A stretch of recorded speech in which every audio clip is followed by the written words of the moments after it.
bantu banjye mumeze mute? Turagarutse rero na episode ya kabiri y'inyungurabwenge. Twagarutse cyane kabisa. Nimba warumvishe inyungurabwenge ya mbere wayumvishe utayakiriye ute? Yakiriye ute?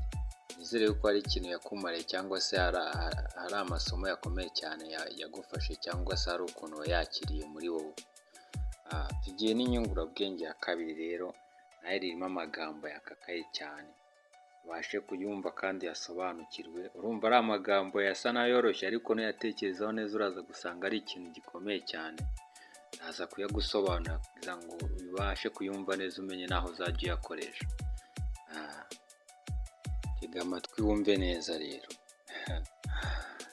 Inyungurabwenge episode ya kabiri iragira ngo urukundo rusaba kwihangana, ariko kwihangana ntabwo bisaba urukundo.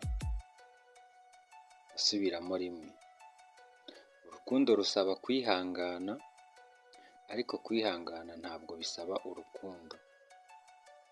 Ibi bishatse kuvuga iki rero? Kuvuga ngo urukundo rusaba kwihangana. Reka bari ku gace ka mbere duheraho.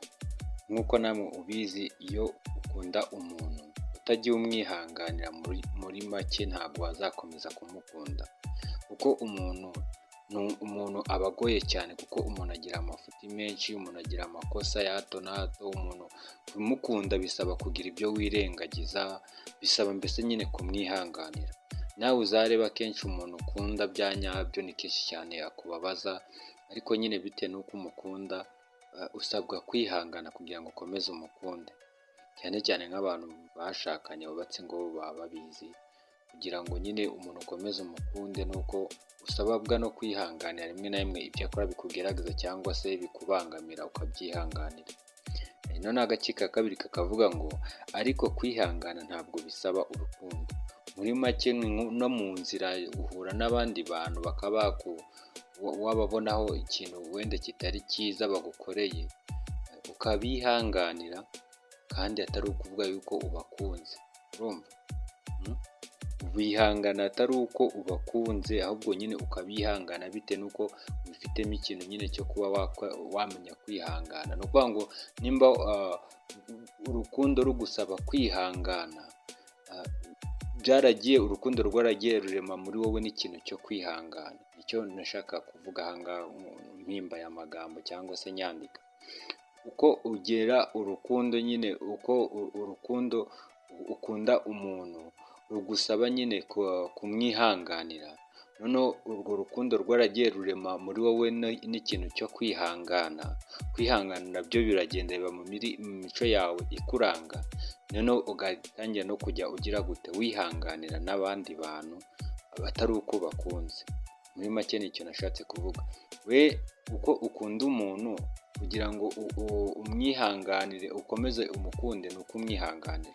Noneho kwa kwihangana waremeshejwe n'urukundo ufitiye abandi bantu, bizatuma noneho utangira no kujya ugira gute wihanganira n'abandi bantu udakunda cyangwa se mudafitanye iyindi relation cyangwa se undi mubano wihariye. Mu by'ukuri rero niko kuvuga ngo urukundo rusaba kwihangana, ariko kwihangana ntabwo bisaba urukundo. Aya magambo ushobora no kuzajya uyakoresha wenda se ari nk'umuntu ukubaje ese uriya muntu ko akugirira ibi n'ibi n'ibi n'ibi ukamwihanganira kandi ari ibintu bitari byiza, bite byawe ubasha kumwihanganira gute kandi nta kintu na kimwe kibahuza? Ujye uhita umubwira ijambo rero uti urukundo rusaba kwihangana, ariko kwihangana ntabwo bisaba urukundo. Uzajya wamusubije ijambo rikomeye kandi n'aba afite ubwenge azajya aritekerezaho nawe asobanukirwa icyo ushatse kumubwira. Ntabwo iteka twakwihanganira abantu kubera yuko tubakunda. Oya, abo dukunda dusabwa kubihanganira kugira dukomeze tubakunde. Noneho kuko twakomeje kubihanganira kugira ngo dukomeze tubakunde, kwa kwihangana kwaragiye kwirema muri twe, none dusigaye twihanganira n'abantu tugira dute n'abantu tudakunda. Iyo ari inyungurabwenge y'uyu munsi, ariyo inyungurabwenge episode ya kabiri, n'izindi nyinshi ziri inyuma nk'uko nagiye mbateguza. Niba utarakora subscribe kuri iyi channel waracikanwe cyane, wahombye byinshi. Iki nicyo gihe kabisa, ibyiza birenze ibi ngibi biri imbere, hari na byinshi byagucitse utamenye, gira vuba rero tutaracikanwa n'ibindi byiza wagiye uhomba. Sawa turi kumwe, Imana ikomeze ibarinde.